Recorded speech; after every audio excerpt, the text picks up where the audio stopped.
Hello everyone, মই অনিতা ভিডিঅ'ত আপোনালোক সকলোকে স্বাগতম জনাইছো। আজি বোলে আমাৰ ঘৰৰ মানুহে বিৰিয়ানী খায়, গতিকে মোক ক'লে যে বনোৱা। আৰু মই বহুত বছৰ 2-3 বছৰ মানৰ আগতে এবাৰ বনাইছিলো বিৰিয়ানী, পাহৰি গৈছো। ইউটিউব চাই লৈছো এতিয়া বাৰু, অলপ চলপ বস্তু যোগাৰ পাতি কৰি পেলাই চিকেনটো মেৰিনেট কৰি থৈ দিছো।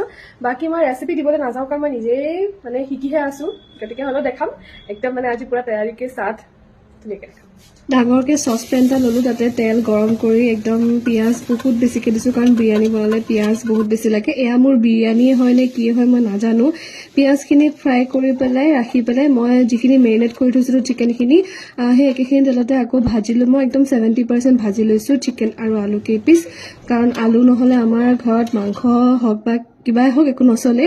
তাৰপিছত সেইখিনি উঠাই ললোঁ, ইয়াতে গোটা গৰম মছলা দিলোঁ, 2টা তেজপাত দিলোঁ, এইখিনিও ধুনীয়াকৈ ভাজি ললোঁ। ভাজি পেলাই যিমানখিনি মছলা আছিলে মছলা দিলোঁ, বিলাহী এটা দিছোঁ আৰু জলকীয়া দিছোঁ।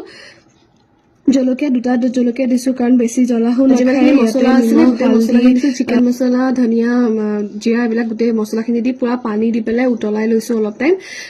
তাৰপিছত মই চাউলখিনি যিহেতু মই ধুই থৈ দিছিলোঁ অলপ সময়, তো সেইখিনি গোটেইখিনি চাউলখিনি দিলোঁ। দিয়াৰ পিছত চাউলখিনি অকণমান উতলোতে এইখিনি মই ল' ফ্লেমতে কৰি আছোঁ। তাৰপৰত যিমানখিনি চিকেন মই হাফ ফ্ৰাই কৰি থৈছিলোঁ সেইখিনি দিলোঁ, পিঁয়াজখিনি ফ্ৰাই কৰি থোৱা পিঁয়াজখিনি দিলোঁ, কণী দিছোঁ, আৰু পদিনা একে অভাৱত ঘৰত যিমান কণ পদিনা আছিলে সেইকণকে ওপৰত দি এচামুচ ঘিউ দি পেলাই মই এইখিনি বিৰিয়ানী মছলা দিছোঁ ওপৰত। তাৰপিছত মই ঢাকি দিলোঁ, আৰু এয়া আমাৰ বিৰিয়ানী হৈ গ'ল।